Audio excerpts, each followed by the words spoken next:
एक फिल्म जिसे बनने में ज्यादा वक्त नहीं लगा, लेकिन रिलीज होने में लगभग 4 साल लग गए। एक फिल्म जिसका नाम रिलीज से पहले बदल दिया गया और एक फिल्म जो OTT पर रिलीज होने के सिर्फ 2 दिन बाद ही इंडिया में हटा दी गई।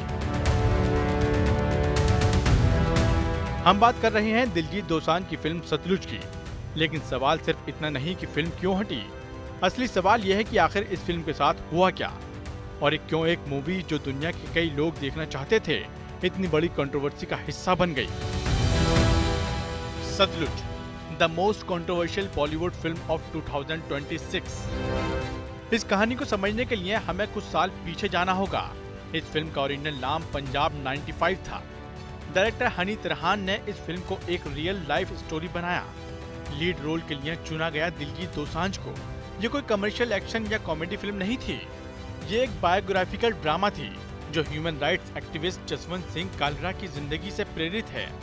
फिल्म उनकी इन्वेस्टिगेशंस और उस दौर की घटनाओं को ड्रामेटाइज्ड फॉर्म में दिखाती है। दिलजीत ने कई इंटरव्यूज में कहा कि अगर फिल्म में जबरदस्ती कट्स किए जाते तो वो उसका प्रमोशन नहीं करते। इस स्टेटमेंट ने रिलीज से पहले ही फिल्म को हेडलाइंस में ला दिया।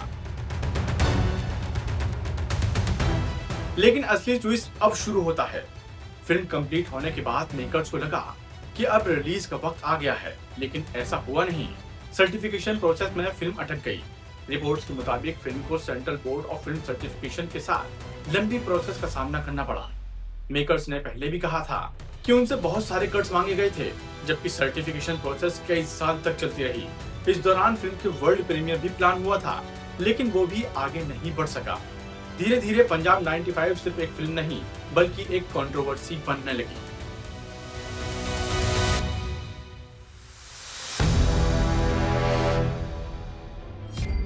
फिल्म बनकर तैयार थी। दिलजीत दोसांझ अपना रोल कंप्लीट कर चुके थे।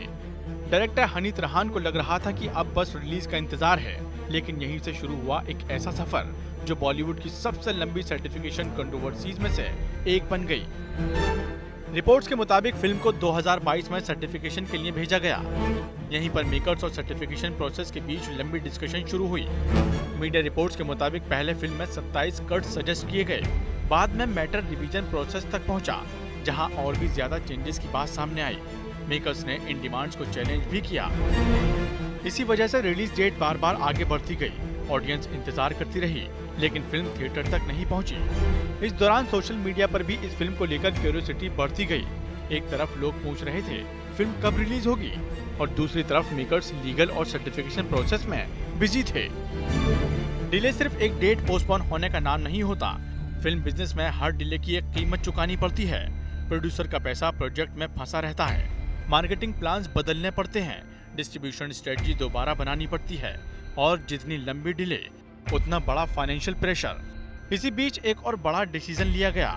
फिल्म का नाम पंजाब 95 से बदलकर सतलुज कर दिया गया।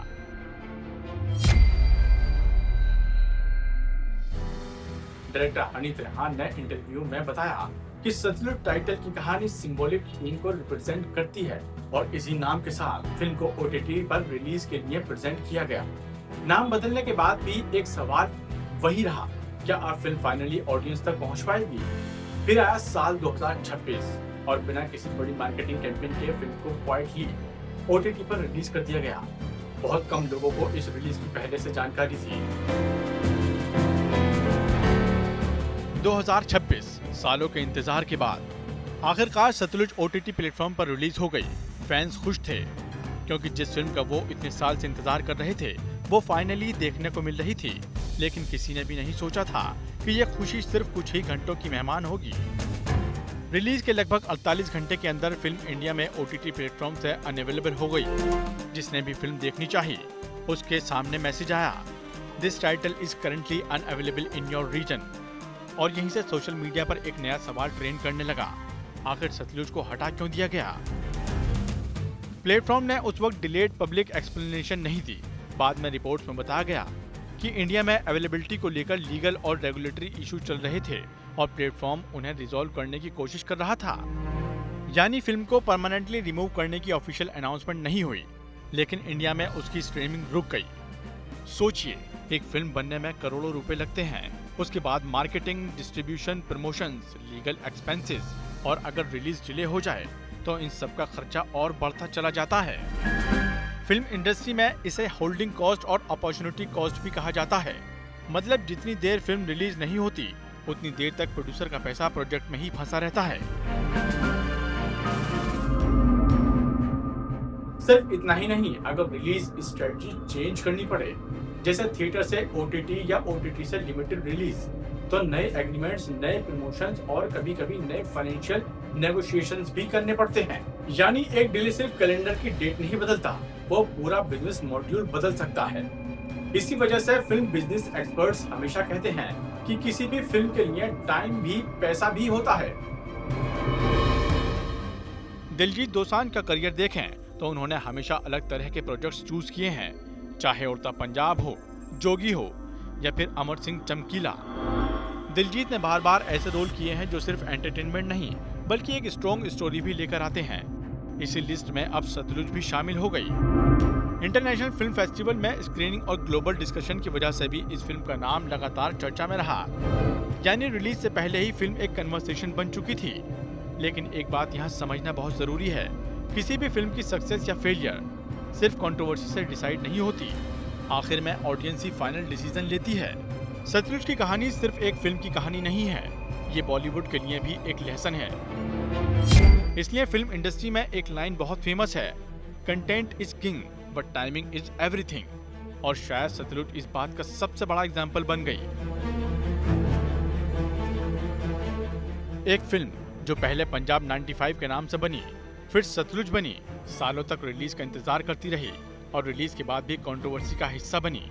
लेकिन चाहे आप इस फिल्म से एग्री करें या डिसएग्री, एक बात तो तय है, इसकी रिलीज जर्नी बॉलीवुड की सबसे अनयूजुअल जर्नी में से एक जरूर रहेगी। आपका क्या मानना है? क्या सतलुज को लेकर जो कुछ हुआ उससे फिल्म को नुकसान हुआ या कंट्रोवर्सी की वजह से और ज्यादा लोगों ने इसके बारे में जाना? अपनी राय कमेंट में जरूर बताएं। और अगर आप बॉलीवुड की ऐसे ही मनी एनालिस्ट, करियर स्टोरीज और बिहाइंड द सीन वीडियोस देखना चाहते हैं तो चैनल को सब्सक्राइब करना ना भूलें और चैनल को फॉलो भी करें। मैं मिलूंगा आपसे अगली वीडियो में।